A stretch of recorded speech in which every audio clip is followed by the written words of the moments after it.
ሰላም ውድ ቤተሰቦች እንዴት ናችሁ? ደህና ናችሁ? እንግዲህ ሉልዬ መጥቷል ማለት ነው። እኔ ቆንጆ ነኝ ለእናቴ እበቃታለሁ እያላችሁ ነው። እንግዲህ ሉልዬ እንደዚህ በደስታና በፍቅር መጥቷል ማለት ነው። እናቴ እንደዚህ ነች እያለ የልብ ቅርጥ እየሰጣት ነው። ማይማም እኔ አለሁልሽ፣ እሱ ቢሄድ እኔን ጥሎልሽ ሂዷል፣ እኔ ልጅሽ አለሁልሽ፣ እኔ መከታሽ እያላት ነው። ምንም እንትን አትበይ እያላት ነው። ይሄን የመሰለ ልጅ እንግዲህ በነገራችን ላይ ማለት ነው ሰሞኑን ልጁን እንኳን ጠይቆ ምንም ብሎም አያውቅ ማለት ነው። እና እንግዲህ ሉልዬ ደግሞ ቲክቶኩን እየተቆጣጠረው ነው ማለት ነው። እኔ ያለሁልሽ እኔ እናት፣ እኔ ቆንጆ ልጅ ነኝ፣ እኔ በቃሻለሁ፣ ሌላው ምንም አይሰራልሽም እያላት ነው። እዛው ያተራምስ አንቺ እኔ ውድ ልጅሽ አለሁልሽ ሩታዬ ማይማም እያላት ነው። ማይማም እኔ በቃሻለሁ እያላት ነው።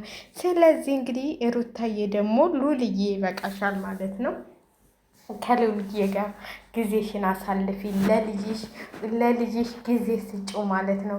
ይሄ ዙሮ ሹልቤ ተመልሶ ይመጣል ብለን እናስባለን ማለት ነው። ሹልቤ መቼም አሳብዶታል። መቼም ነገ ደግሞ ከሌላ እና ሄርሜላን ማስጠንቀቂያ እየሰጣት ነው ማለት ነው።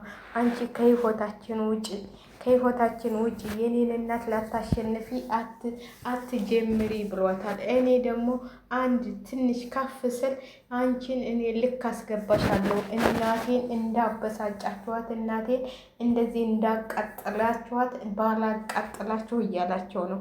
ባላቃጥላችሁ እናንተ ዘመድ ተብዬዎች እያላቸው ነው። እንግዲህ ለአብርሽም ማስጠንቀቂያ እየሰጠው ነው ማለት ነው። የኔ እናት እንደዚህ ፍቅር የሆነች እናት ነች ያለችኝ እያለ ለአብርሽም ማስጠንቀቂያውን እየሰጠው ነው። እንግዲህ አብርሽ አንተ ታላወክበት ለሉልዬ ሁሉንም ነገር ኃላፊነት ስጠው እንልሃለን። ሉልዬ እንግዲህ እናቱን ያስከብላታል፣ እናቱን ያኮራታል ብለን እናስባለን። ለማንኛውም ሉልዬን ያላችሁ ሼር ላይክ እያረጋችሁ አበረታቱ ማለት ነው። እንግዲህ ቲክቶክን እየተቆጣጠረው ነው ማለት ነው። ሉል እናቱን እንዴት እንደሚወድ እያሳየው ነው። አብርሃም ጉድህ ነው። ሉል እንግዲህ ተነስቶብሃል ማለት ነው። ሉል በቃ አልተቻለም ማለት ነው። ላለባለያው እናቴን አትኩ ያላችሁ ቁጭ ስተኛ እንቅልፌን ቢያለኝ ቁጭ ስል እንቅልፌን ምንድን ነው ነገሩ በናታችሁ። ስለዚህ ማስጠንቀቂያ እየሰጣቸው ነው። በነገራችን ላይ 1 ሰዓት ሊሆን ነው፣ ግን እንቅልፌን ቢያለኝ አፍጄ ስለተነሳው ቀን ደግሞ አልተኛም። ምን ሆኜ ነው? ብቻዬን ስለሆንኩ በቃ ይጨንቀኛል መተኛት ማለት ነው። እና አላውቅም፣ እግዚአብሔርን በጣም ያስፈላል።